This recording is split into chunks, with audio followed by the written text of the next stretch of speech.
बहुत ही एक हर्ष और आदर का विषय था, स्पेशली सम्माननीय नरेंद्र मोहन जी, जिनके बारे में मैंने पढ़ा है, जिनके बारे में मैं बहुत आदर रखता हूँ, तो उनकी स्मृति में दिया गया ये सम्मान बहुत ही स्पेशल है।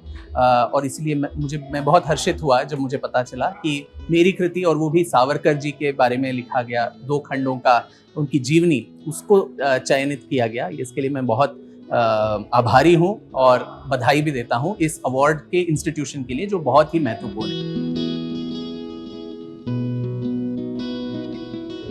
बिल्कुल, मैं एक अंग्रेजी में ही लिखने वाला लेखक हूँ, पर 5 या 6% भारत की आबादी अंग्रेजी पढ़ सकती है, जान सकती है और उसको समझ सकती है। भारतवर्ष की जो मूल आत्मा है वो भारतीय भाषाओं में बसता है, और उसमें हिंदी सबसे बड़ी भाषा है। तो अनुवाद जब तक नहीं होंगे, अंग्रेजी किताबों का हिंदी में अनुवाद, हिंदी किताबों का अन्य भाषाओं में अनुवाद। मैं कर्नाटका से आता हूँ, और अब हाल ही में डॉक्टर बैरप्पा जी, जो मैं अपने साहित्यिक गुरु मानता था, वो भारत के सबसे ज़्यादा अनुवादित एक लेखक थे, जिनकी ऑलमोस्ट 20-25 भाषाओं में अनुवाद हुए। तो जब तक भाषाओं के अंदर आदान प्रदान नहीं होंगे, अनुवाद नहीं होंगे, और उसको बढ़ावा देने के लिए ऐसे बेस्टसेलर लिस्ट हो या साहित्य सम्मान हो, वो नहीं दिए जाएंगे, तब तक भाषा का विकास संभव नहीं है। तो अनुवादों की बहुत ज़रूरत है।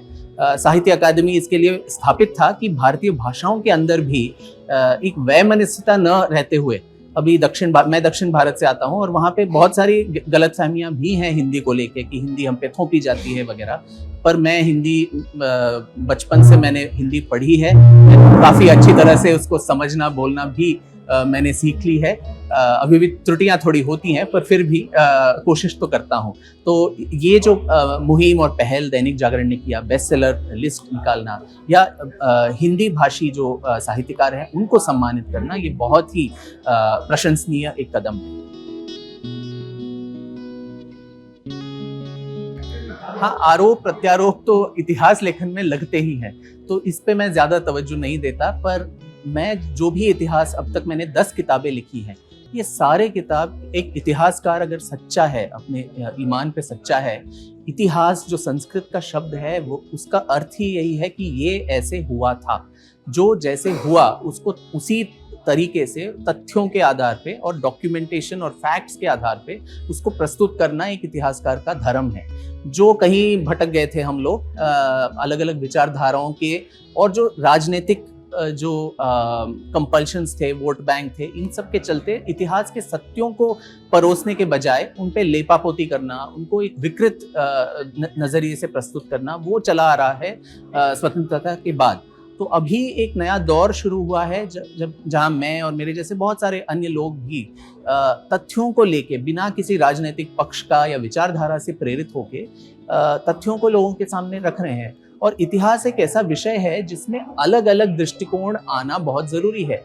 एकम सत विप्रा बहुधा वदंती, तो बहुत सारे आयाम हैं इतिहास के, और सबको एक जगह मिलनी चाहिए, जो स्वतंत्रता के बाद वो जगह नहीं मिली। नेहरूवादी और मार्क्सवादी जो इतिहास लेखन की जो प्रणाली भारत में स्थापित हुई, उसमें किसी और को आवाज सबकी कुचल दी गई।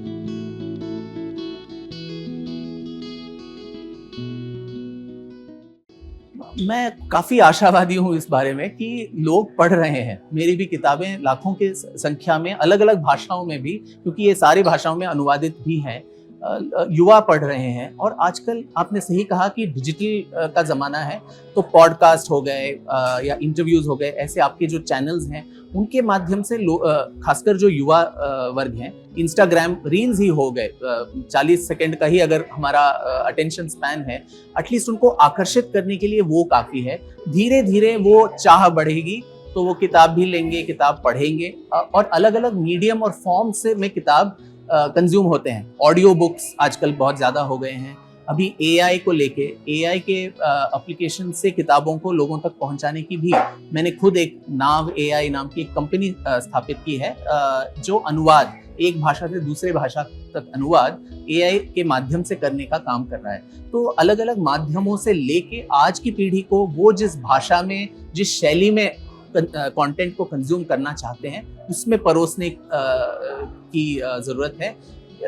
प्रीची होने से, if you preach a lot to them, वो उनको अच्छा नहीं लगता। बहुत बहुत धन्यवाद। धन्यवाद।